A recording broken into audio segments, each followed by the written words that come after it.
Este podcast é apresentado pelo Tecnoblog. Existe uma regra criada em nível federal em 1999 ou 98, há mais de 30 anos, quase 30 anos atrás, foi criada, que ela obriga a venda casada de ida e volta das viagens de fretamento. Circuito fechado. Eu não queria usar o juridiquês de circuito fechado, mas... Não, mas usa porque... Não, eu pesquisei pra caramba um monte de juridiquês, a gente vai usar assim, circuito fechado.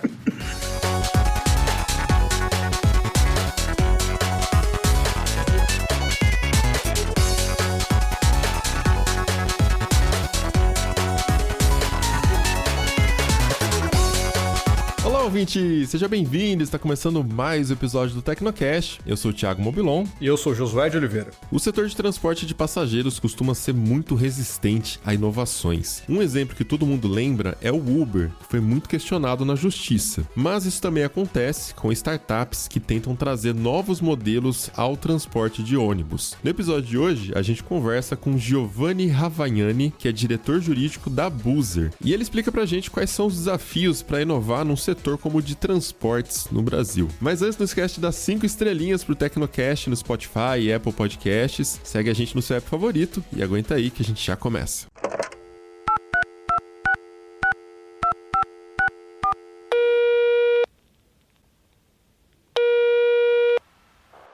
Caixa postal do Tecnocast. Você tem novas mensagens?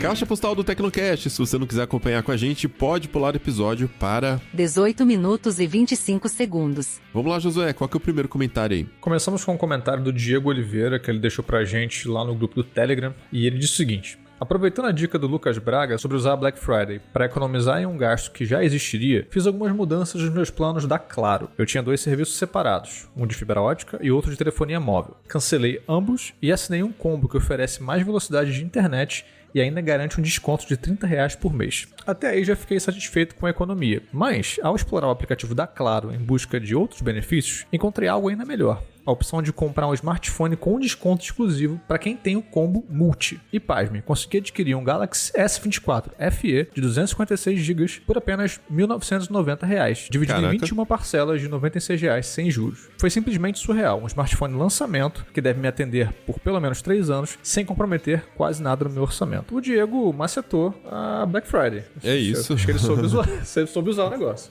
Essa parte de telefonia, o que me pega um pouco, e aí não só na Black Friday, mas de modo geral, e eu sei que isso é um problema porque certamente estou perdendo dinheiro nessa brincadeira, é que eu tenho uma preguiça grande de ligar para as centrais, que muitas vezes você acaba só conseguindo esses negócios, tipo ameaçar cancelar para pegar um plano melhor, e esses macetes que a galera ensina corretamente, se você ligar. E cara, só de pensar em ficar no telefone com telemarketing de operadora, cara, já me dá uma gastura e eu acabo não fazendo, e provavelmente estou pagando mais do que eu poderia pagar hoje. O meu plano aqui também de internet, que é Vivo Fibra, eu troquei, sei lá, faz 2 ou 3 anos, acho que era pandemia ainda, que eu já tava com o plano antigo na época e saiu um plano novo. Eu fiquei adiando, até que um dia eu falei assim, não, hoje vai. Liguei, deu aquele trabalho, troquei, só atualizei o plano sem mudar nada, né? E dessa vez também, eu sabia que já tinha plano a partir de 500 mega na Vivo, e eu ainda tava usando um plano de 200 mega. O de 500 acho que era até mais barato do que o plano que eu tinha. Chega um ponto que acontece isso, né? Você tá com um plano mais antigo, uma velocidade mais baixa e mais caro. E a preguiça também é ver o pacote de TV, que às vezes entra um canal, sai outro canal, você tem que ficar batendo a tabela e tal, né? Pra ver o que mudaria. Mas aí eu fui só pesquisar pelo site da Vivo e deu pra fazer a troca pelo site da Vivo. Você loga ali pelo site e tal, e deu pra selecionar o plano novo, selecionei, troquei. Agora sim, você marca um horário pro cara vir fazer a troca do modem, das coisas aqui, se for necessário, eles colocam. E eu marquei, você dá 2 datas que a pessoa pode vir, mas ninguém veio. Droga. Então, assim, eu não consigo fazer o teste pra saber se já tô com a internet nova de 500 MB, porque eu tô pelo Wi-Fi. E aí vão falar que é a limitação do Wi-Fi. E o meu MacBook não tem entrada para cabo de rede. Eu tenho que pegar o adaptador USB-C, subir em cima de um guarda-roupa, que é onde eu deixei o roteador original aqui, o mesh. Que bosta. Então, a preguiça que eu tava do call center, eu tô agora de ir lá ficar numa escada pendurado com o meu MacBook só pra ver se já tá batendo próximo de 500 mega, né? Porque eu não sei se trocou de verdade, mas deu pra fazer pelo site a modificação. Eu vou entrar no site pra ver se eu encontro alguma coisa e rezando pra não ter que ficar passando por esse lance de ficar subindo a escada, levando o computador pra checar. Mas seguindo aqui os comentários, o próximo é do Fagner Ribeiro, comentou lá no WhatsApp. Sobre o último episódio, sobre Black Friday, eu tenho algumas considerações a respeito do Kindle. Hoje, o meu Kindle é quase um tablet e-ink. Pelo web browser do Kindle, eu consigo usufruir de muita coisa. Eu consigo ler livros comprados da Play Store, por exemplo. Basta acessar a versão web do Google Play Books via Kindle e a experiência não é das melhores, mas eu consigo ler os livros da Play Books diretamente no meu Paperwhite. Eu também uso serviços de leitura para ler links salvos no Kindle, tais como Instapaper ou Pocket. Vou acumulando os links para ler depois. E pelo browser do Kindle, eu leio todos no conforto do e-ink. No início, é uma tortura configurar tudo e a navegação do navegador do Kindle é bem limitada. E ele é bem lento também. Mas para ler notícias, pelo menos para mim, tá servindo. Você usa isso, Josué, no Kindle? Cara, não. E, assim, o próprio Fagner falou que não é a experiência ideal. Cara, faz muito tempo que eu testei essas coisas dos navegadores dos e-readers, né? Há muito tempo eu testei do Kindle e quando eu tinha um Kobo, eu testei também e, tipo assim, eu não consegui ficar 5 minutos porque me pareceu muito ruim mesmo, assim. Então, é uma ideia que nem me passa pela cabeça. Mas, assim, o que ele falou é uma forma, caso você queira usar o Kindle para ler livros de outras lojas, você pode usar esse macete de acessar essas outras lojas pelo navegador do Kindle, se você conseguir aguentar isso, e você acessa esses outros livros. Teoricamente dá. Mas assim, coragem, viu, Fagner? Eu acho que eu não conseguiria não, porque você acessar um outro ecossistema pelo navegador de um dispositivo que não foi feito para navegar. Eu sinceramente nem sei por que tem navegador no Kindle ou tinha no Kobo, por exemplo, porque eu não conseguia imaginar aquilo sendo usado de fato por alguém. Talvez seja só para garantir que tenha um caminho alternativo para você conseguir comprar e-books na loja a qual pertence aquele e-reader, por exemplo, caso dê algum chabu ali no ecossistema principal do e-reader. Mas, assim, só consigo pensar nesse motivo, porque em termos de usabilidade eu lembro de achar bem ruim, assim. Mas assim, se você realmente conseguir se acostumar, é um macete que você pode usar. E aí o seu Kindle, que teoricamente é um dispositivo só da Amazon, vira um dispositivo que você pode usar para ler e-books de outras empresas sem fazer nenhum tipo de jailbreak ou qualquer coisa do tipo. Sim. Agora, a parte do ler notícias, eu lembrei de um macete que eu fazia. Não é nem macete, é um recurso mesmo, né? Em 2012, quando eu comprei meu primeiro Kindle de botão ainda. Nossa, aquele era muito bom. Adorava aquele tecladinho. Eu achava ele bom. O único problema daquele Kindle era a tela, que era plástico, não tinha nenhuma proteção. Então quebrava facílimo, assim. Mas tinha um macete que acho que usando Instapaper, não tenho certeza se era o Instapaper, mas era algum aplicativo desse tipo, onde você deixa o Instapaper, por exemplo, no seu Chrome, no seu navegador, e você vai salvando as notícias que você quer ler. O Instapaper, ou esse serviço que eu não lembro qual era, acho que era o Instapaper mesmo, tinha um recurso que você fala para ele te mandar por e-mail essas notícias a cada X horas. Então, por exemplo, uma vez por dia, faz um e-book com essas notícias, faz um compilado e me manda por e-mail. Aí eu colocava o e-mail do Kindle nesse endereço. Então chegava no meu Kindle como se fosse um e-bookzinho, mas era um e-book com todas as matérias que eu salvei no dia.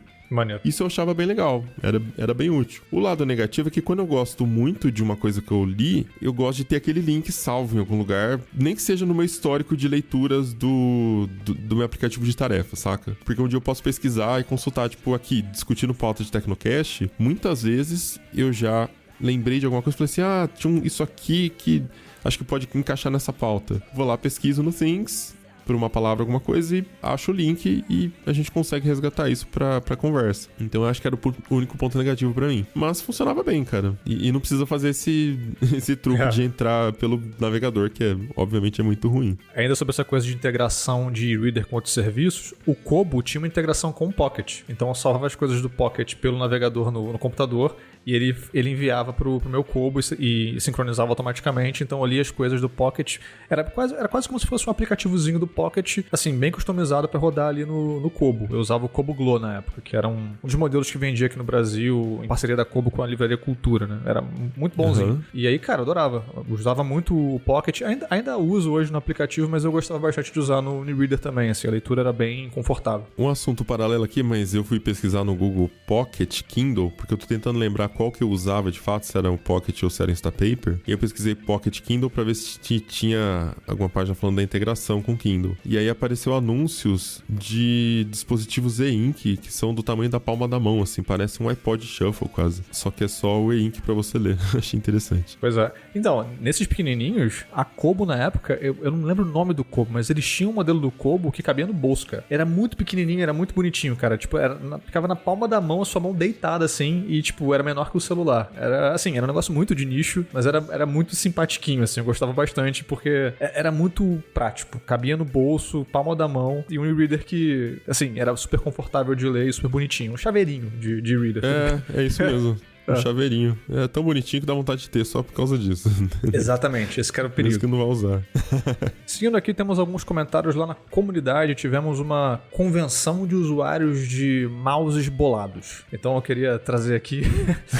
Começou com um comentário do Rock, ou Vitor Hugo. Falou o seguinte: eu queria tanto um mouse que não estragasse fácil, porque todos os meus mouses, o clique do botão do meio, estragam em menos de 2 anos de uso. Tanto em casa quanto no trabalho. Pois é, atualmente estou com 2 mouses da Asus. No trabalho eu uso o Strix Evolve e em casa eu uso o TUF M3. Ambos o clique do botão no meio já tá falhando, o de casa tá pior que o do trabalho. Aí temos algumas respostas aqui, tentando ajudar o Vitor Hugo. O Igor Meloio falou: ó, tenho 3 Logitech aqui comigo, todos com mais de 2 anos e 0 problemas. MX Ergo, G502 Hero e o que vem no kit MK540. Parece que eu tô lendo nomes de armas, cara.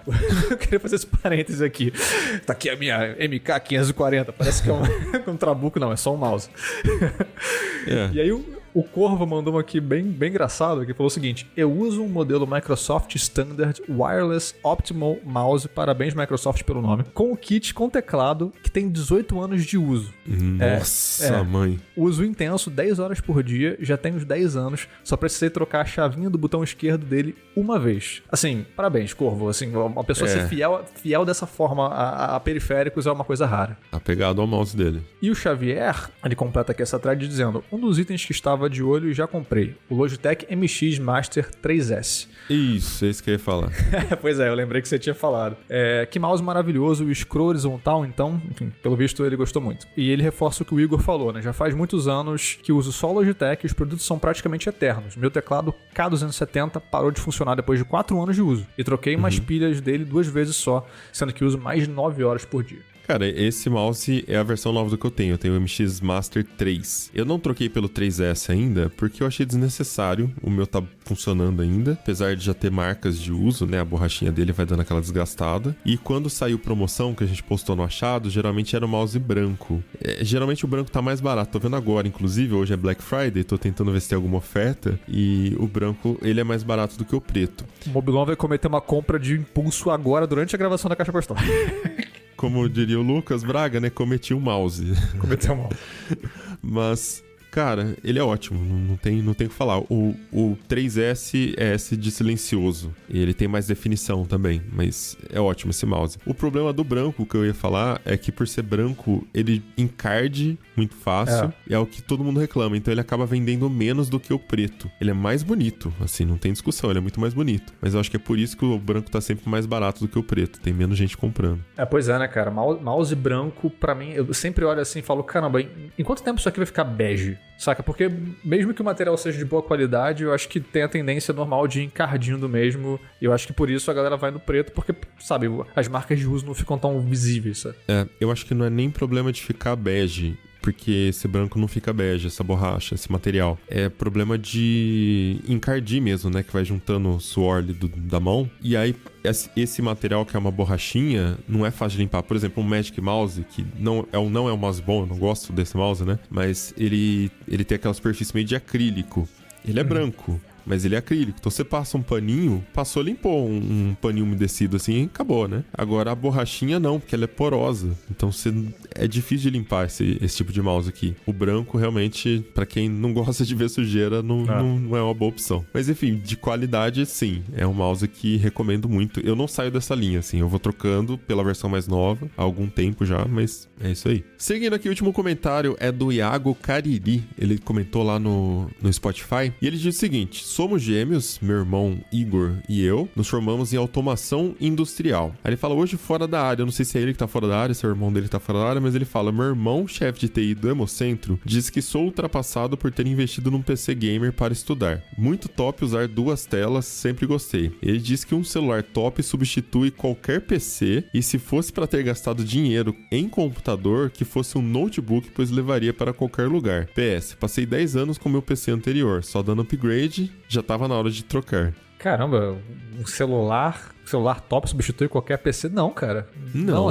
Não. Essa é uma discussão que não teremos aqui, só afirmaremos, não. Enfim, acho que já teve episódio sobre isso também, mas não. Tem o Samsung DeX, só se ele estiver pensando nisso, né? Mas ainda assim você precisa dos periféricos, do monitor e tal. A parte do notebook eu até concordo com ele. Eu só compro notebooks. Sim. Eu gosto da mobilidade, né? De levar pra qualquer lugar, usar, enfim, pela casa mesmo. Mas quem gosta de games não tem opção, né? Notebook gamer existe, mas a performance não é a mesma. E o preço é o dobro. Exato. É muito caro. Então... Enfim. Eu também não me passa mais pela cabeça. É engraçado isso, tava pensando depois desse comentário. Não me passa mais pela cabeça ter um PC, um desktop, assim, o saudoso computador de mesa.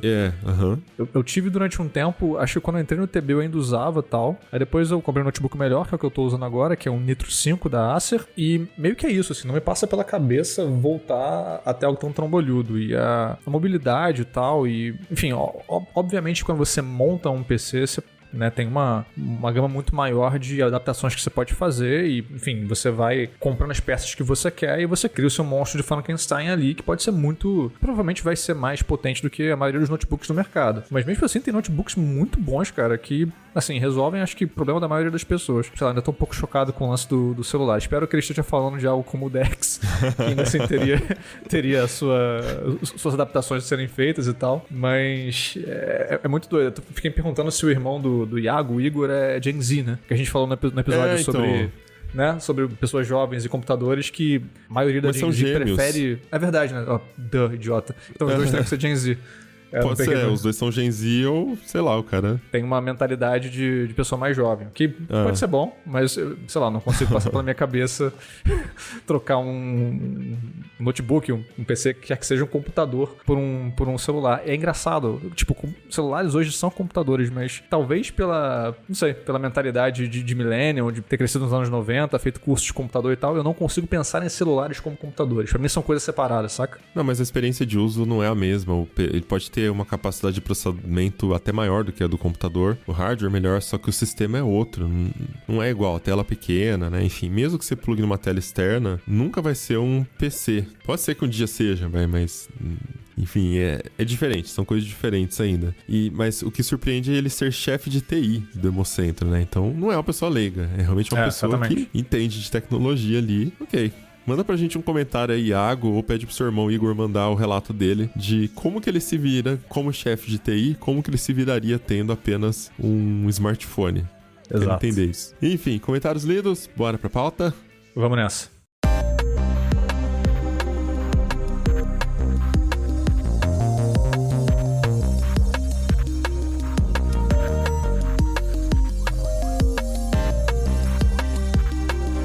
No início de novembro, uma decisão da Justiça Federal validou um modelo de transporte que já é utilizado por muitos brasileiros no dia a dia. É o modelo de startups como a Boozer. Elas já operam há alguns anos e tem como principal chamariz o preço das passagens, que é mais baixo do que com empresas tradicionais do ramo. E isso só é possível porque a Boozer e outras startups não são donas dos ônibus. Elas fazem a ponte entre passageiros que querem ir para um lugar e empresas de fretamento de ônibus. Essas sim são as verdadeiras donas e operam os ônibus. Por isso, muita gente chama esse modelo de Uber dos ônibus. E a ideia é que basta juntar um número mínimo de pessoas querendo viajar para algum lugar e a viagem acontece como seria num fretamento tradicional. A diferença é que com essa solução não é o mesmo grupo que vai e volta no ônibus, o que seria chamado de circuito fechado. A empresa de fretamento efetua essas viagens como no modelo de circuito aberto, ou seja, um grupo está indo e outro grupo está voltando com o mesmo ônibus. A ideia é interessante e os preços também são bastante convidativos, só que desde o começo houve várias tretas judiciais envolvendo a Buser e outras empresas do segmento.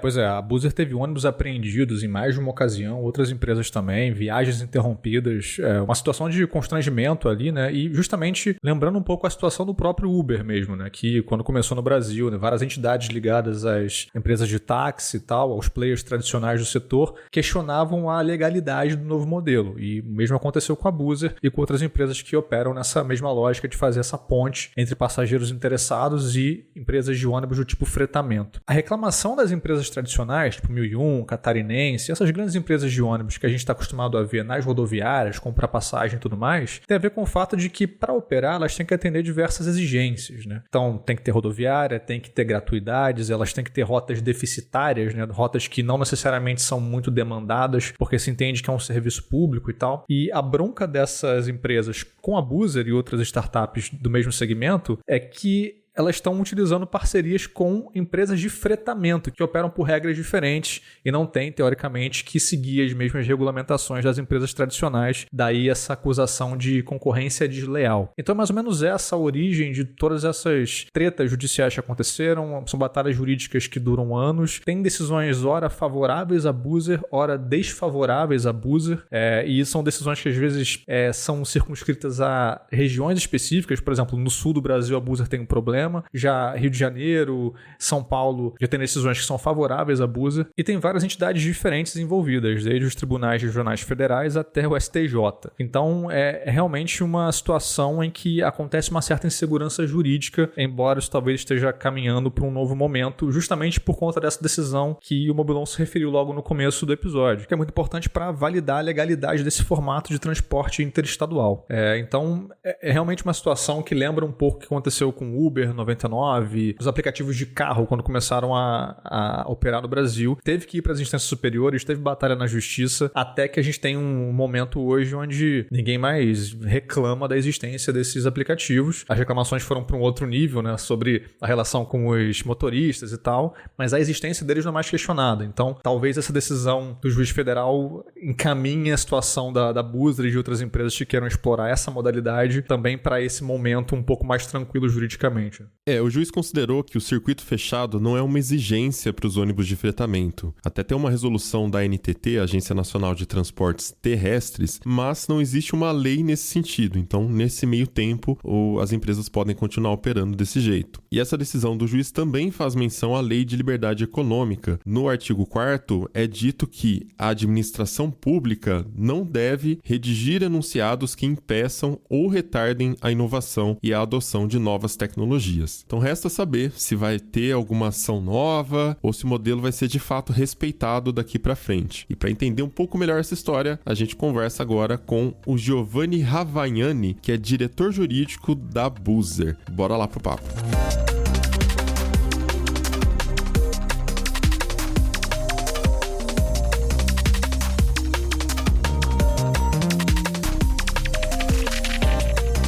Fala, Giovanni, tudo bem? Bem-vindo ao Tecnocast. Começa então falando pra gente quem você é, o que você faz na Buser, e a gente sabe que você também tem um histórico, trabalhou em outras empresas digitais, com problemas parecidos, né? Acho que a gente vai ter bastante coisa pra conversar hoje. Bom, obrigado pelo convite, gente. O que eu faço aqui na Buser? Eu me divirto antes de qualquer coisa. me divirto sendo advogado. Sou advogado há 15 anos já. Tive uma carreira que passou por advogado coxinha, terno, gravata, camisa, as iniciais, cabelo pro lado, em alguns escritórios grandes aqui em São Paulo. Lá por 2017 resolvi não, assim, a vida me mostrou que aquilo tava meio chato de se fazer, de se levar, e acabei procurando migrar de carreira, né? Na época eu não sabia exatamente o que fazer, acabei indo trabalhar na 99 como gerente jurídico, e hoje eu tô aqui na Buser também como diretor jurídico, cuido do departamento inteiro, mas tanto na 99 como na Buser os desafios são semelhantes, né? Tentar colocar dentro do panorama jurídico uma inovação disruptiva.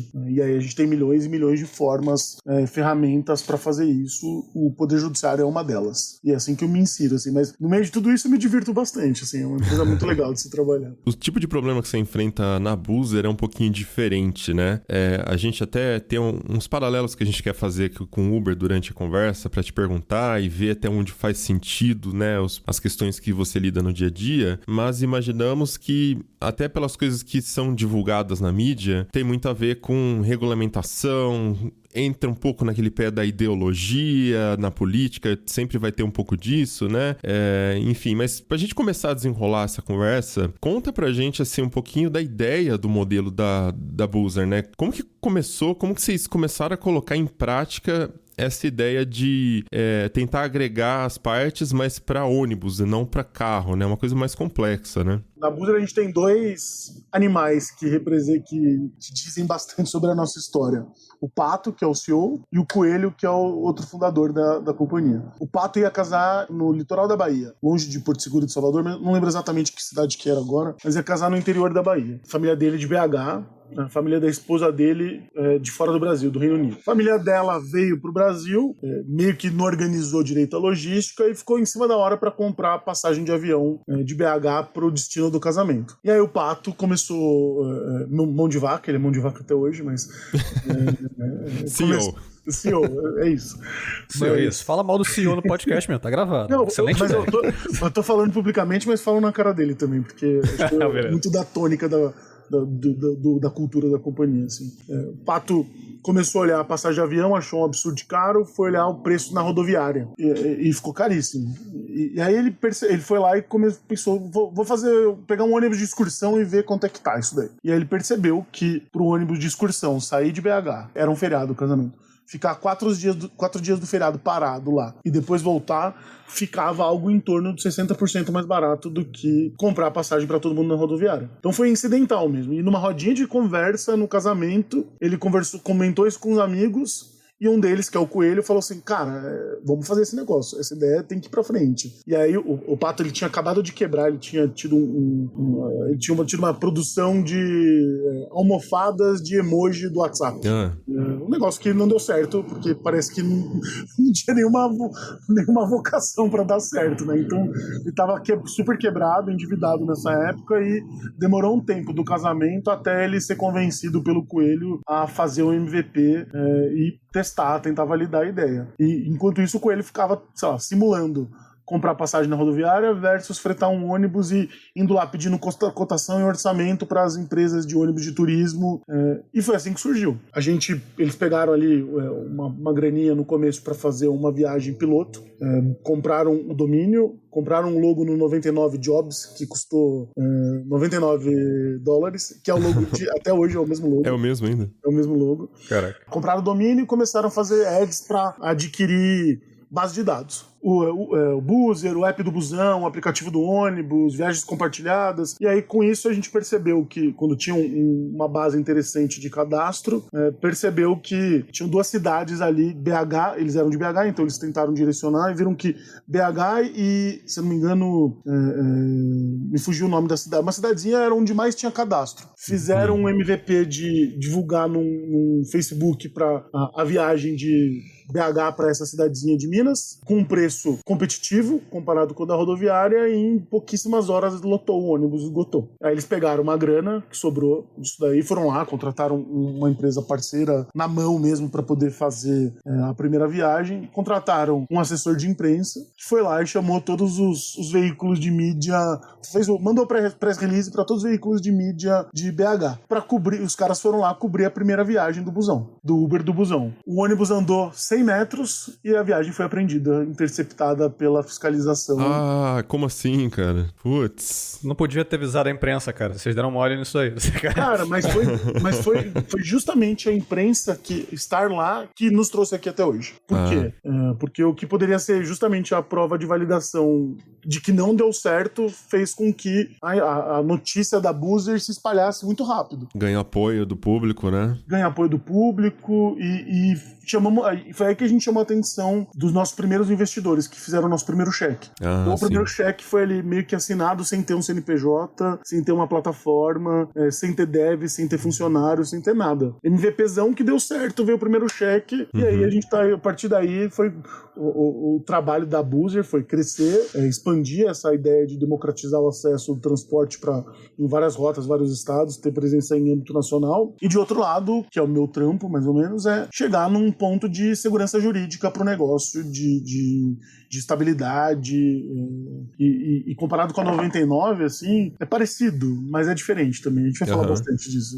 A gente já vai desenvolver melhor quais são esses problemas jurídicos, por que o ônibus foi parado 100 metros depois de sair. Antes de chegar nisso, queria que você falasse pra gente como é que foi nesse momento em que a empresa estava começando, mas já ficou claro que haveria uma barreira ali de regulamentação, enfim, outras entidades envolvidas. Como é que ficou isso para os passageiros, para as pessoas que estavam interessadas, mas também para as empresas de fretamento, como você falou, né? É uma empresa parceira que vocês contrataram ali para fazer o deslocamento dos passageiros. Então é assim que a Boozer trabalha com essas parcerias com empresas que não saem de rodoviárias, mas que fazem fretamentos de ônibus. Como é que foi para as empresas e para os passageiros nesse momento pensar nesse modelo e avaliar se eles iam embarcar nisso, já percebendo que tinha alguma coisa que poderia ficar no caminho, assim? Tipo, como é que foi esse processo? Cara, assim, o que eu costumo dizer, eu sou de Sorocaba, né? Minha família frequentava uma igreja, frequenta ainda, que chama Santa Rosália. Lá. E na paróquia de Santa Rosália tem uma senhorinha que chama Dona Sueli. Dona Sueli organizava viagens das senhorinhas pra Aparecida do Norte. Uma vez por mês. Uma vez a cada 15 dias. E ou pagava a viagem dela por ter organizado, ou mordia um FII na diferença entre o que as velhinhas pagavam versus o quanto custava para contratar um ônibus. O que a Boozer faz é exatamente isso.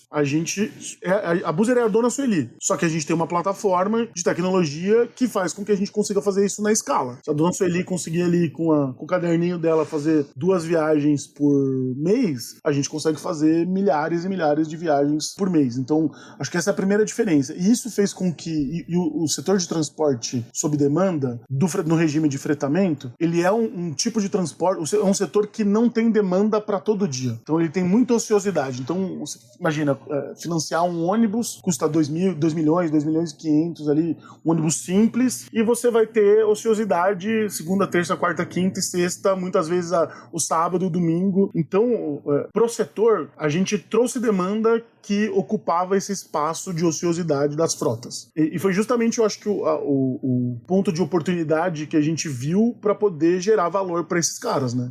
Eram caras que muitas vezes viviam de novembro até fevereiro fazendo toda a receita do ano para poder segurar as pontas nos outros meses, entendeu? Então, a gente consegue trazer dali e traz dali, assim, eu posso falar também de Sorocaba de novo, juro que eu não vou puxar tanto saco, mas eu vim pra cá, pra São Paulo, pra estudar, e eu frequentei muito a rodoviária da Barra Funda. E enquanto estagiário, eu juntei todo o dinheiro possível que eu podia juntar, comendo muito pão com ovo para economizar o vale-refeição, para economizar para comprar o pior carro que meu dinheiro possibilitaria para largar a rodoviária. Só para não ficar na rodoviária. E eu acho que quando a gente olha pro setor do rodoviário, e talvez o modelo rodoviário tenha sido pensado, ele foi pensado há uns 70, 80 anos atrás. A cidade de São Paulo tinha menos de 1/3 do tamanho. Então, quando a gente olha os aparelhos públicos, rodoviária, os grandes aparelhos, né, as rodoviárias foram criadas no momento que a mobilidade urbana na cidade era completamente diferente, muito mais fácil de fluir. Então a gente vê que tem uma possibilidade de melhorar, incrementar o serviço do transporte rodoviário. Seja por melhor atendimento dentro do ônibus, seja por tudo aquilo que está em volta do transporte, né? Então, por exemplo, eu tô aqui na Zona Sul, perto de Congonhas. É muito difícil para mim, para eu sair daqui, pegar um metrô, chegar na rodoviária da Barra Funda para pegar um ônibus e ir para Sorocaba. Eu vou demorar 1h20, se eu for de metrô, para chegar na Barra Funda, que é normalmente o tempo de estrada para chegar em Sorocaba. Então a gente consegue, com a tecnologia, também oferecer, com base em demanda, pontos de embarque espalhados pela cidade, para ter um transporte mais tailor-made possível, né? E eu acho que tudo isso acaba gerando o interesse do usuário. Sabe? E o usuário, às vezes, comparando, fazendo um trade-off. Putz, vou pra rodoviária, naquilo que eu sei que sempre é, versus a possibilidade de ser uma coisa muito boa, pode ser que faça sentido. Cativar o consumidor é entregar um serviço bom, de qualidade, no final das contas. E essa é uma dificuldade também, né? Porque uma vez que a empresa prestando o serviço não é o buzzer, assim, o busão não é de vocês, o ônibus é terceirizado. Então, você tem que contar muito com o bom atendimento, vamos dizer assim, desse terceirizado, dessa empresa que vai prestar o serviço. E o complicador é que o logo de vocês tá no serviço da outra empresa. Né? Então, por exemplo, eu já tenho relatos até de gente do time aqui do TB, a gente tava pesquisando a pauta, que o pessoal falou assim, eu já usei e nunca mais usei, porque marquei um ponto lá, acho que foi na rodoviária do Rio, e chegou lá pra pegar o ônibus e nenhum ônibus apareceu, saca?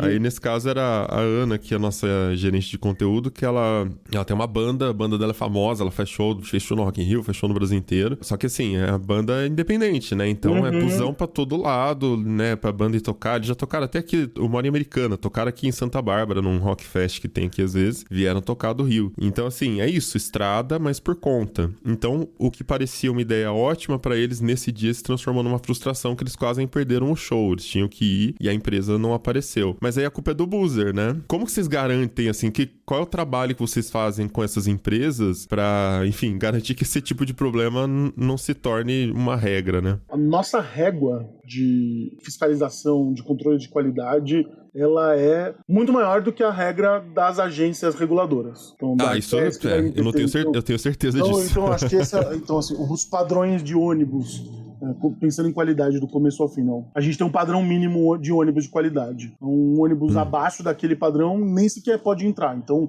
a gente já teve até problema de supply por não ter ônibus no padrão de qualidade que a gente exige. A gente tem um caminho muito longo a percorrer, e aqui eu até posso colocar dentro de um outro contexto que é da uberização do trabalho, de como eu posso instruir melhor o motorista a melhores padrões de procedimento de atendimento de qualidade. Porque na medida em que eu acabo entrando mais e mais na capacitação, no controle de como o motorista vai agir ou não, eu acabo aumentando minha liability, meu risco de poder ser colocado ali numa discussão trabalhista que tá pegando um super fogo. Assim, a Buzzer já tem muito problema para poder pensar no problema trabalhista também. Então acho que essa é uma das questões.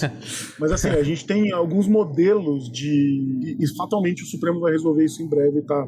Acho que não esse ano ainda, mas ano que vem com certeza o Supremo vai dar um direcionamento sobre uberização do trabalho em plataforma e tudo mais. E após isso, acho que a gente vai conseguir ter um parâmetro melhor para saber como a gente consegue capacitar melhor o nosso motorista. Grande parte dos ônibus hoje, eu não sei exatamente o percentual, depois eu pego a colinha aqui e vejo, tem GPS e a gente faz o controle de onde ele tá, de forma que ele tá 24/7, então a gente sabe onde tá o ônibus. Então essa é uma forma de minimizar atraso, porque se o ônibus não tá chegando, pode ser que a gente consiga um substituto, sabe? Então às vezes, o ônibus tá chegando em São Paulo, ficou travado na entrada na Dutra, e a gente percebe que vai atrasar umas 3-4 horas. A gente tem na rede de parceiros da Buzzer alguém que possa cobrir eventualmente esse atraso, e a gente consegue com a telemetria verificar isso. Esse processo é automatizado ou é igual na fundação que tinha o CEO lá, o Pato e o Coelho lá, tipo, fazendo na mão, ligando pra galera pra... Não, ele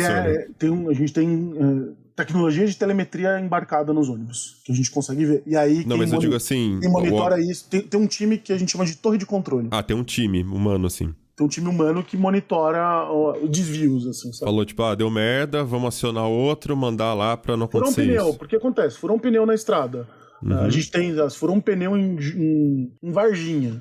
A gente tem mapeado em Varginha quem são os operadores de transporte que podem eventualmente cobrir essa empresa. E é um time que fica 24/7 ligado para suprir esses problemas. Acho que existia no mercado de startup, até 2022, 21, 22, uma tônica de que o crescimento exponencial deveria acontecer sob qualquer pretexto para gerar número. E isso não é uma verdade mais, e isso só trouxe malefícios, né? Acho que para o setor, para a credibilidade das startups, né? Então, e acho que de alguns anos para cá a gente tem shiftado, e quem apontava muito isso pra gente eram os próprios fundos, era a tônica do mercado mesmo, de startup, de venture capital. E eu acho que de uns 2 anos e meio, 3 anos pra cá, isso mudou. E acho que foi quando efetivamente a gente pôde se debruçar em ter uma operação controlada e investir em qualidade.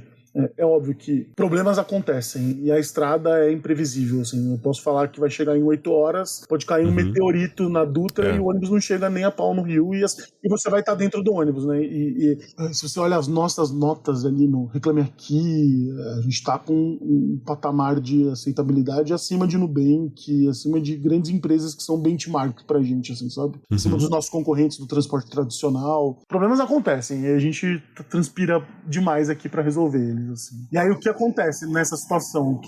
Qual é o arroz com feijão que a gente tem que fazer? Eu vou dar um jeito de fazer o passageiro chegar no destino final, se o parceiro não aparecer, se furar um pneu. Eu vou contratar um ônibus, vou contratar 20 táxis, vou contratar aéreo, coisas que a gente já fez em situações extremas, assim, para garantir que o passageiro vai chegar no destino final mais perto da hora que ele desejava chegar. É isso que eu ia te perguntar, inclusive, que você tava falando da estrada, né? A pessoa furou o pneu lá em Varginha. Sei lá, às vezes pode não ter um ônibus fretado da Buser passando por ali, ou pode ter, mas não tem espaço pra mais ninguém, né? Pra pegar a galera que tá nesse ônibus. E aí, como que funciona, assim? Vocês trabalham com qualquer outro tipo de empresa também? Tem parcerias com outros tipos de empresa? A gente tem algumas opções, né? Então, tem cidade que não tem operador de ônibus cadastrado em 50 quilômetros de distância. Aí a gente vai para segundas opções secundárias, que é levar todo mundo para a rodoviária. Então a gente vai lá e recompra a passagem da rodoviária de onde está até para o destino final. Em muitos lugares a gente tem uma rede de táxi que pode ser acionada ali pelo WhatsApp, é facinho também, então isso já aconteceu. Já colocamos gente em BlaBlaCar, então a gente tenta pensar na melhor... Precisa chegar do melhor jeito possível. Resolver o problema. Resolver o problema. E esse time que cuida da torre aí, que fica 24/7, é quem cuida dos problemas na beira da rua, que podem ser todos os tipos de problemas, do tipo assim, teve uma vez que um passageiro tava levando escondido uma caixa com vários caracóis, e a caixa de papelão tombou e os caracóis espalharam no ônibus inteiro. Mas, gente... E esse tipo de coisa, o cara liga pro jurídico, liga pra gente, fala, e aí, como é que eu resolvo isso daí? Cara, como é que eu resolvo o tráfico de animal silvestre no ônibus? Era um cara... Não tá no meu treinamento isso. E aí você tem que desenrolar como é que vai ser a solução desse problema. Que no caso vamos parar no próximo posto e procurar uma empresa que possa cobrir essa viagem até o fim. Porque tinha, 20, 30 caracóis espalhados e a gente não queria que ninguém acordasse na viagem noturna com um caracol no braço, entendeu?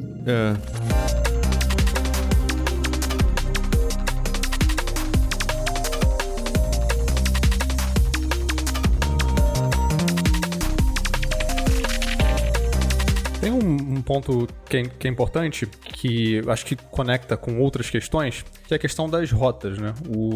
Uma das críticas que é feita por empresas tradicionais que saem de rodoviária e tal, é que parte das obrigações que elas precisam ter é ter rotas que, inclusive, conectam localidades com baixa procura, que são deficitárias, porque se entende que é preciso ter essa oferta. E eles vão argumentar que players como a Buser não precisam ter essa obrigação e, portanto, eles têm uma vantagem devida e tudo mais. Como é que é para vocês desenhar essas rotas? Como é que isso é pensado, desenhado, calculado? Quais são as rotas disponíveis e como é que se chegou a elas? É só por demanda mesmo? Vocês têm alguma rota que é deficitária para tentar responder a esses questionamentos que chegam para vocês? Como é que essa parte é definida? Esse é um argumento que se eu estivesse do lado de lá, eu também usaria. Mas é um argumento que, assim, nossa visão não para em pé. Justamente porque...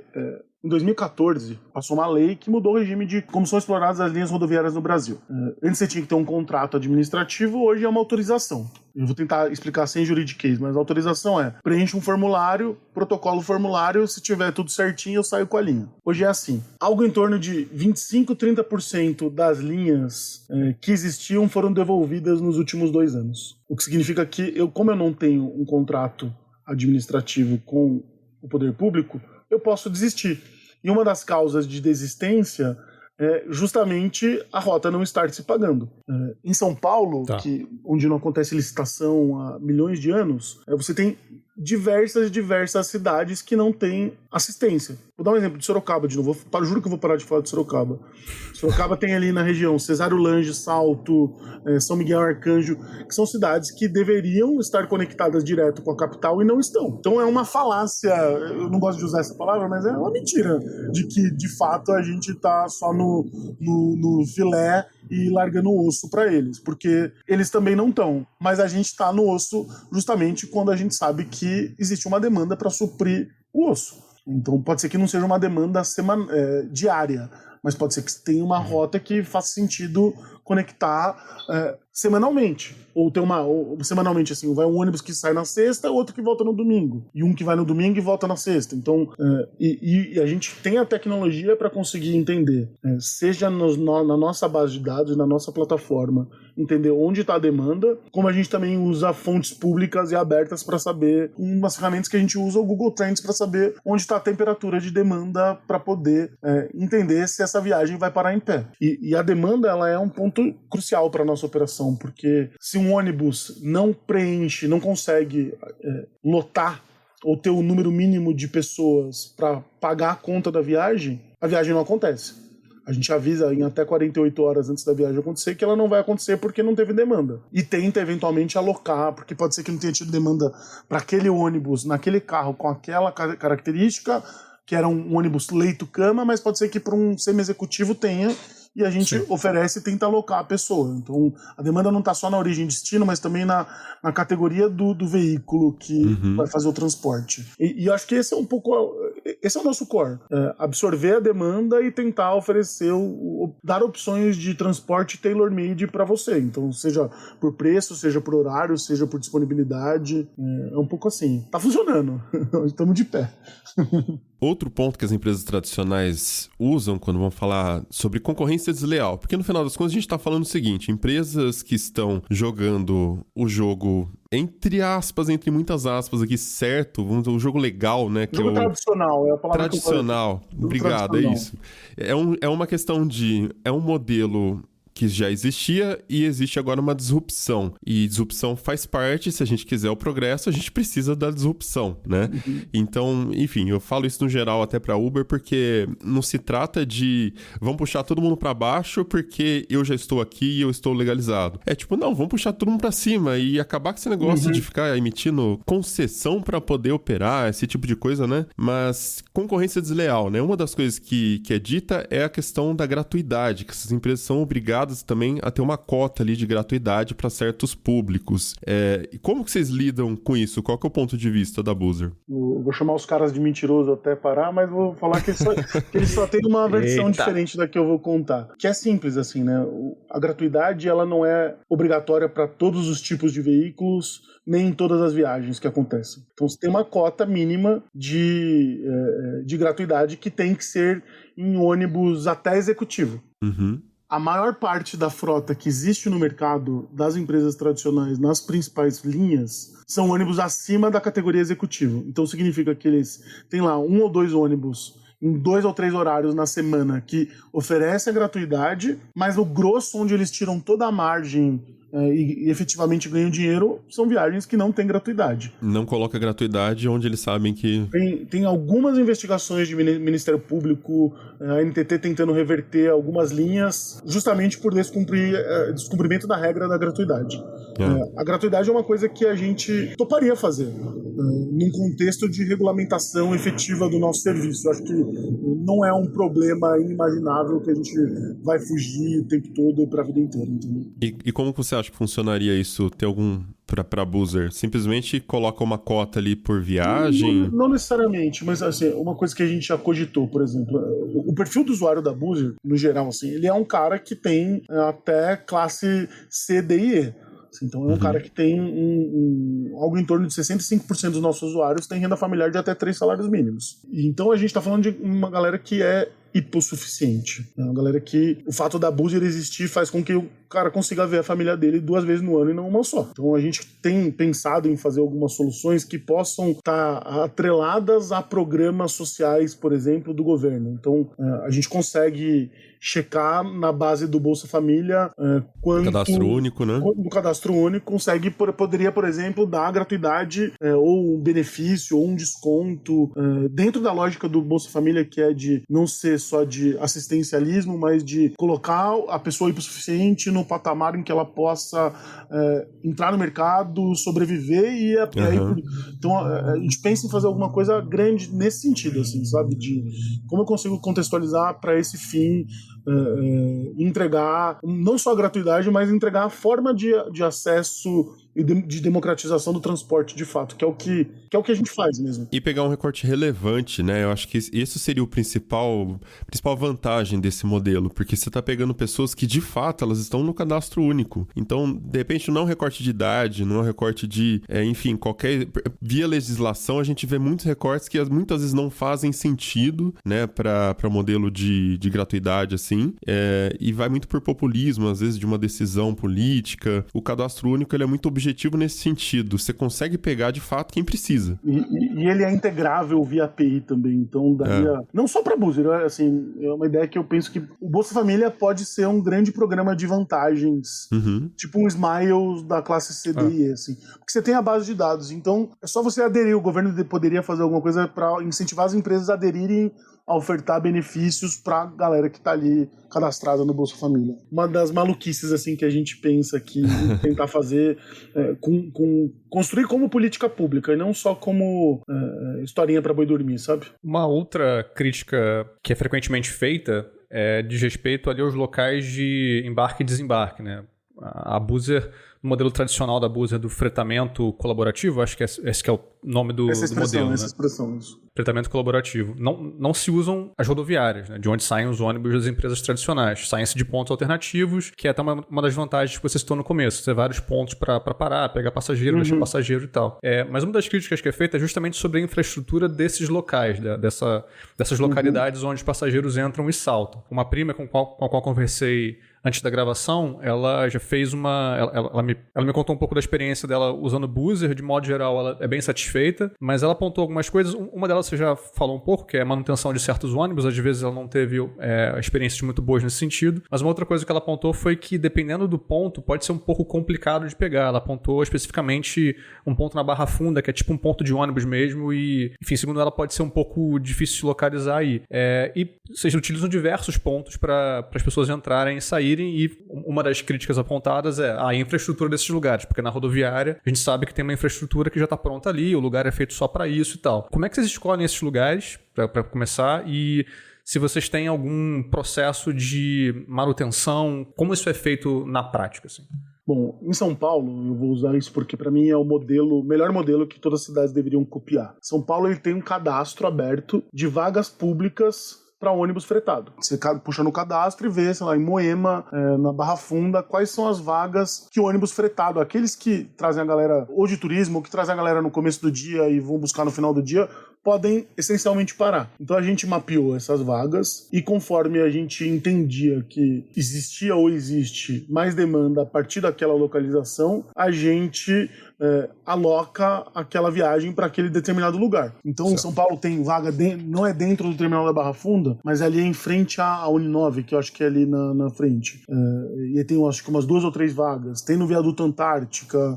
A gente tem feito começando uma parceria com as concessionárias de algumas estações de metrô, de alguns shoppings de metrô, que também vão oferecer uma vaga. Então, como é um serviço novo também para o mercado imobiliário, às vezes a gente tem que explicar para eles o que a gente faz para conseguir. Em algumas outras cidades, a gente usa a versão posto de gasolina, né? Embarca em algum posto de gasolina. O cara tem lá uma mínima infraestrutura, talvez não valesse a pena pra gente alugar um terreno, alguma coisa assim, gera demanda e fluxo de pessoas pra loja de conveniência que o cara tem no posto de gasolina. Algumas cidades a gente tem um espaço nos estacionamentos dos shopping centers, e aí a infraestrutura é um pouco melhor. Então a gente tem, já esteve aqui no Eldorado, tem no Shopping Colinas, no Rio de Janeiro tem alguns shopping centers também, na Barra da Tijuca, que a gente faz isso. A gente está dentro do Bossa Nova Mall, então, para quem não conhece, quem não sabe, o Bossa Nova Mall é o shopping ligado ao aeroporto de Santos Dumont. Então, assim como a Uber tem um ponto de pick-up e drop-off tem um ponto no final ali, né? Então a gente tenta sempre estar atrelar os nossos pontos de embarque à multimodalidade, seja o transporte de trilhos, seja rodas aqui dentro da cidade, para que as pessoas consigam chegar e sair. Não é perfeito, não é ideal. Na Europa, a nossa principal inspiração, que é a Flixbus, ela tem esse modelo 100% na rua, e eu já peguei lá e é desesperador de conseguir entender como é que se seu ônibus vai passar, onde ele vai parar. Mas funciona, e funciona muito bem. Eu acho que... Na rua mesmo? Tipo um Uber, assim, passa onde você tiver. várias pessoas estão lá juntas contigo, mas, sei lá, tem uma referência que é um McDonald's. McDonald's da Avenida 15, por exemplo. E funciona bem, assim. Então a gente acha que tem que fazer um trabalho pedagógico para entender que a expectativa é por isso também, sabe? Mas na parte jurídica, assim, na parte legal da operação, tem algum impedimento, sei lá, por conta dos planos das cidades, né, que impeça esse tipo de operação? O ônibus não pode ficar parando na calçada, as pessoas não podem ficar ali, não pode ter alguma treta, até no sentido do que rolou com patinete, né, que a calçada é para uso público, não pode ter o patinete ali e tal. Como que seria? Se a gente parar fora dessas vagas pré-estabelecidas para viagens fretadas, eu acho que aí talvez a gente pudesse ter um problema. Então, mas a gente só usa essas vagas que são disponibilizadas pela prefeitura aqui.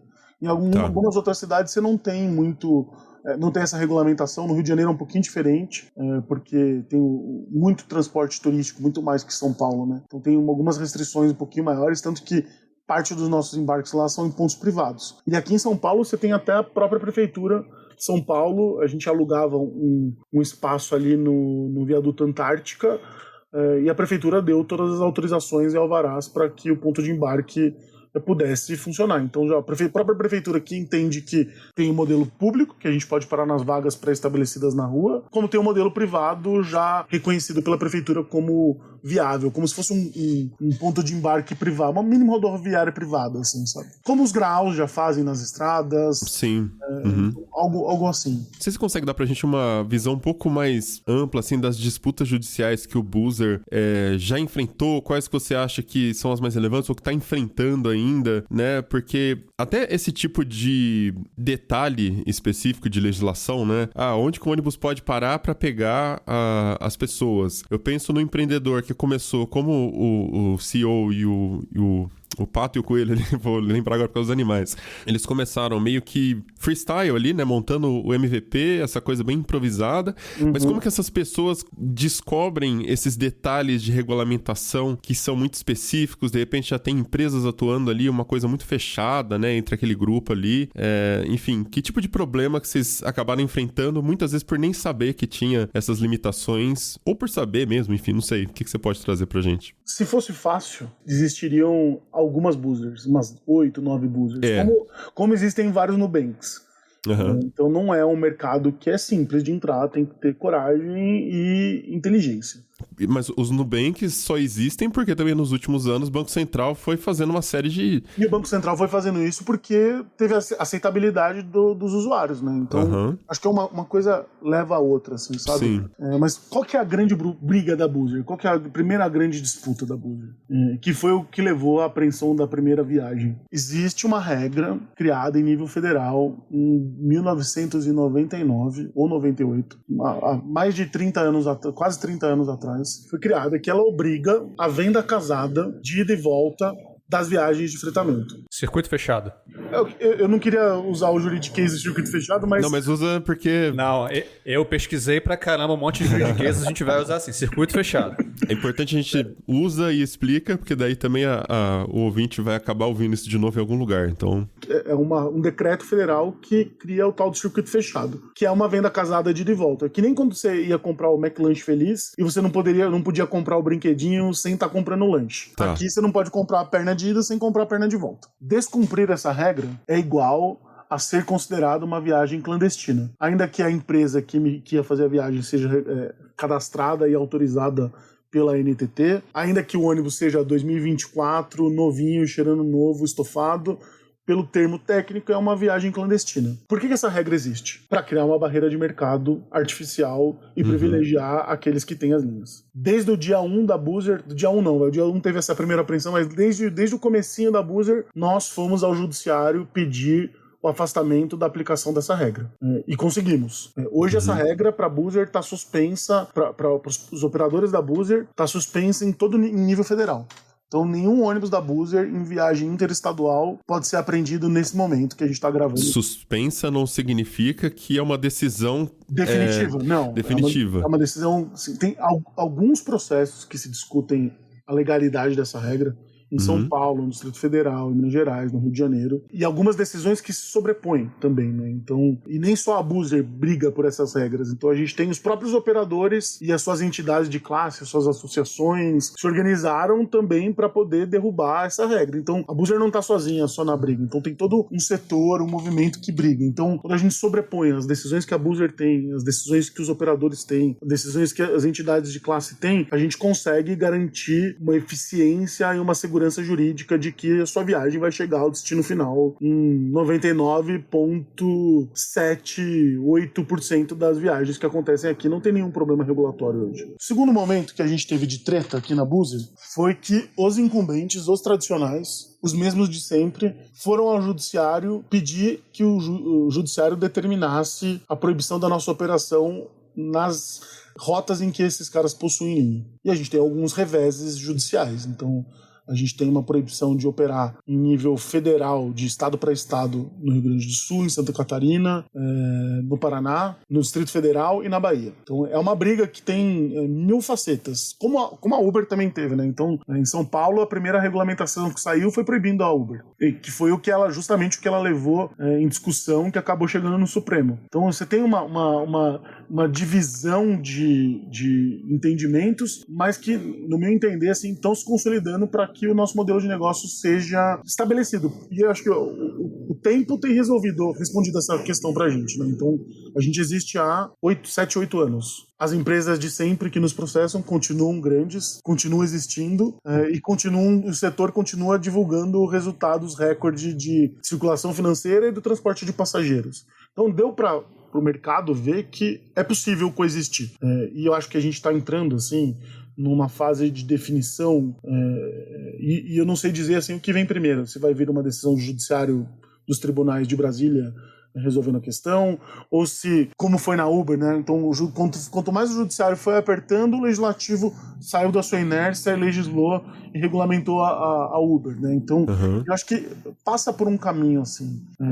Mas eu tenho sobre essa questão, eu tenho uma opinião polêmica, que é: se quem anda de ônibus é quem tem menos grana. Quem tem mais grana são, muitas vezes, os tomadores de decisões importantes para o nosso país. Esses caras foram os primeiros a migrarem do táxi xixelento para o Uber Black. Viram como era o upgrade da experiência de sair do táxi que fedia cigarro e mofo para pegar um carro que te dava aguinha e balinha, entendeu? Então isso fez com que, sob a percepção em primeira pessoa, fez com que os juízes, os deputados pudessem se tornar defensores e não detratores do Uber, porque eles vivenciaram na espécie. Juízes, desembargadores, deputados não entram no ônibus. Não tem essa experiência em primeira pessoa, que é muito importante na hora de você explicar o que você faz. Os filhos desses caras andam, os assessores desses caras muitas vezes andam, e a gente tem assim, quando a gente vai conversar com o juiz, vai conversar com o desembargador, vai conversar com alguém do poder público, e o cara fala: putz, meu filho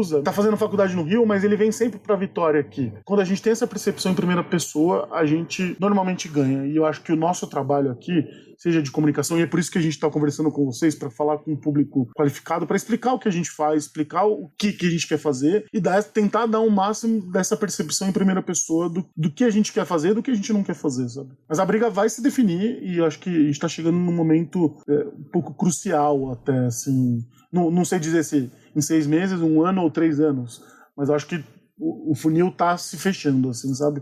Para a gente ter uma decisão interessante. E você acha que vocês já estão pelo menos tendo um impacto no mercado? Porque a gente viu empresas se mobilizando também, por exemplo, o JCA, do grupo ali de Catarinense, 1001, Cometa, com o Imob.me, né? Rolou uma buzzerização do mercado. Isso que eu ia perguntar. Todas as empresas tradicionais montaram a sua própria buzzer.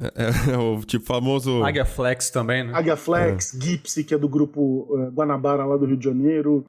A ClickBuzz é uma empresa que tem muito que é uma Decolar.com de passagem rodoviária. Também tem muito dinheiro de transporte tradicional. O CAD analisou uma joint venture que a Águia Branca e a Cometa fizeram para ter uma operação compartilhada, integrada pela internet também. pelos meios digitais. Então, a gente contribuiu muito para buzzerização do mercado. E o que pra gente é ótimo, assim, sabe? Traz mais player, traz mais aceitabilidade do setor, do usuário, e mostra que, pô, se os caras estão nos copiando é porque a gente tá fazendo alguma coisa certa, pelo menos, né? Porque até no rádio táxi, né? Na prática, nada mais é do que um Uber antigo, assim, né? Com uma ferramenta diferente que não um aplicativo, né? Não é digital, e, óbvio, os taxistas tinham que ter ali a concessão do governo, comprar o alvará, aquele mercado paralelo que se forma alugando, né, a concessão. Então, muita gente que é dona de um monte de concessão e vive só de alugar isso como se fosse um imóvel. É muito louco, assim, o que vai se criando, como o mercado vai se... A economia é de mercado. O governo acha que fazendo essas proteções ele tá quebrando o mercado, mas na verdade ele só tá criando mercados paralelos, né? E quando chegam modelos como esse do Boozer, justamente incomoda porque ele mexe com esses mercados paralelos um pouquinho, né? Você não precisa inovar quando você está protegido. Quando você já tem um modelo estabelecido, a concessão, ninguém vai roubar seu lugar, ninguém vai roubar seu espaço, e aí uma empresa se junta com a outra, faz joint venture, faz compra às vezes, enfim, e vai se concentrando até a galera ficar puta porque virou um monopólio e atende mal. Enfim, então, eu acho que... A gente não quer antagonizar com esses caras também. A gente, além de ter o modelo do fretamento, que é onde a gente nasceu, a gente também tem a nossa decolar.com de passagens de quem Marketplace. tem que a gente chama de marketplace de viagens. Como o BlaBlaCar tem, como a ClickBus Então a gente está de portas abertas para esses caras poderem colocar suas passagens para que a gente possa ajudar eles a venderem. O preço que tá o dólar, que faz com que impacte muito o preço da aviação, diretamente impacte, porque o principal insumo de preço ali é combustível, o mercado rodoviário volta a ser uma opção possível e viável. Então, acho que só tende a crescer o mercado. E acho que a gente quer se contextualizar como sendo um booking da vida, um booking do setor rodoviário, sabe? Estamos de portas abertas para Cometa, para Águia Branca, para Guanabara, Pássaro Marrom. Posso falar de todas aqui porque já usei muito na minha vida e me ajudou muito, assim, na minha vida, assim. Então, quando não tinha carro. Reclamava quando atrasava, porque o ônibus ficava 1h30 na marginal, mas nem sempre era culpa da Cometa, né? Então... Giovanni, pra gente encerrar o papo, então, queria entender, acho que já deu pra entender um pouquinho os desafios que vocês enfrentam no dia a dia com regulamentação, né? Além dos desafios da empresa, que é um modelo de operação complexo, né? Você tá lidando ali com duas partes e tal. Mas falando da parte de regulamentação, que até é a sua especialidade, queria entender um pouquinho assim, se você acha que existe um excesso de regulamentação, ou se não, é só uma questão mesmo de algumas coisinhas que precisam avançar, né, na regulamentação, e o que você acha que isso gera de benefícios ou malefícios para os consumidores, para as pessoas que usam o ônibus, dependem bastante dessa modalidade de transporte. Quebrar um pouquinho isso traria benefício similar ao que aconteceu com o segmento de bancos, né? Que hoje a gente tem N startups e empresas oferecendo bancos digitais por conta um pouco dessa quebra aí das regulamentações que o Banco Central implementou? Transportar pessoas não é um negócio simples. Não é fácil, justamente porque você está tratando de vidas, né? As pessoas confiam em você, na sua rede de operadores, como é o nosso caso, de que elas vão entrar num ônibus e chegar sãs, salvas e seguras no destino final.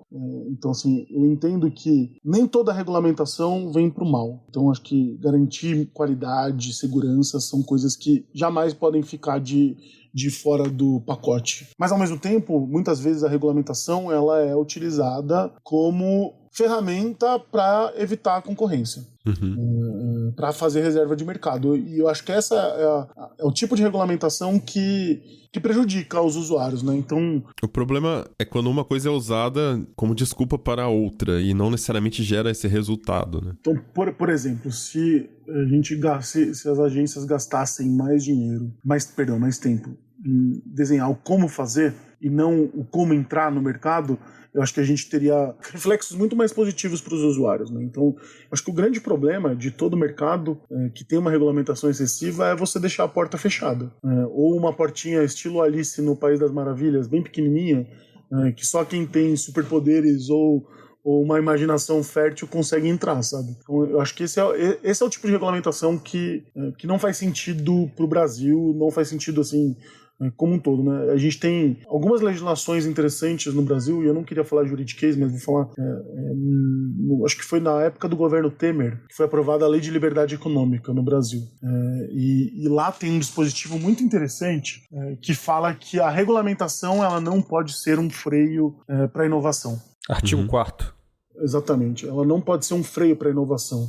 Justamente porque, o novo vem antes da regra. E assim, eu acho que a regulamentação sempre vai correr atrás do novo. E é por isso que ela não pode ser um freio. Porque as ideias vêm, as ideias mudam, a gente já se reinventou milhões de vezes aqui dentro. A 99 mesmo começou com táxi, era super disruptivo, quebrou as radiostáxis, e aí veio a Uber e jantou ela, aí ela teve que ir pro 99 Pop, e aí eles lançaram o Entregas, lançaram o 99 Moto. Então, a gente vai se adequando às necessidades. E eu acho que, isso que faz o Airbnb.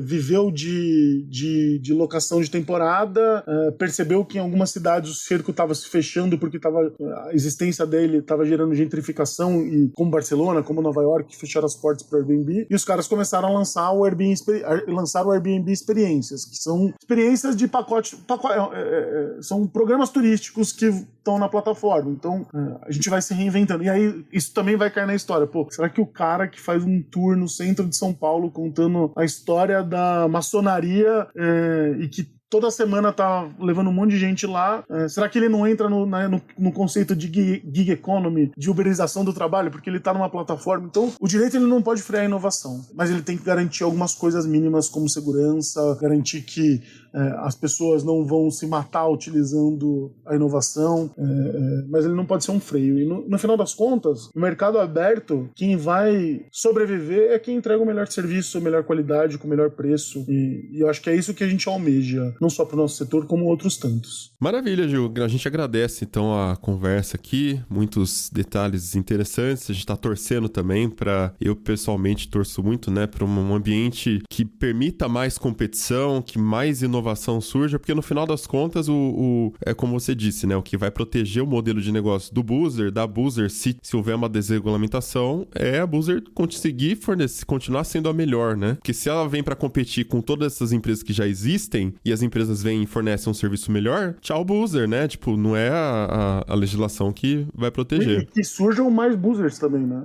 Eu acho que esse é o mundo ideal. Mas, aproveitando, então, você quer deixar seus contatos, algum canal, o pessoal quiser conhecer mais seu trabalho, quiser também trocar uma ideia com você, onde que eles te encontram? Obrigado pelo convite, escuto o podcast de vocês há um tempão, então pra mim é muito legal estar aqui conversando com vocês, contribuindo um pouquinho pra esse veículo que eu acho que é muito importante e diferente do que tem no mercado editorial aqui de imprensa brasileiro. Me procurem no Instagram. Meu sobrenome é difícil de escrever, então e de falar, então meu arroba é Giovanni Rava, R-A-V-A. Facinho, me chama lá, troco ideia com todo mundo. Tô meio fudido de tempo porque eu tô terminando minha tese de doutorado, então talvez demore um pouquinho pra responder, mas é isso aí. Obrigado, gente. Então é isso, vou chegando ao final de mais um episódio do Tecnocast. Conta pra gente qual foi a sua experiência utilizando aplicativos de fretamento colaborativo, se você já usou, e também a sua opinião, se você acha que esse modelo pega ou o mercado, o establishment aí engole essa tentativa de disrupção nesse mercado. Manda lá seus comentários no Caixa Postal Tecnocast no Telegram ou pelo WhatsApp, o link do grupo tá na descrição deste episódio. Se quiser continuar o papo com a gente em todas as redes, eu sou @Mobilon e @Josué_de_Olive_ lá no Threads. Este Tecnocast vai ficando por aqui e a gente volta com outros semana que vem. Até lá. Tchau, pessoal.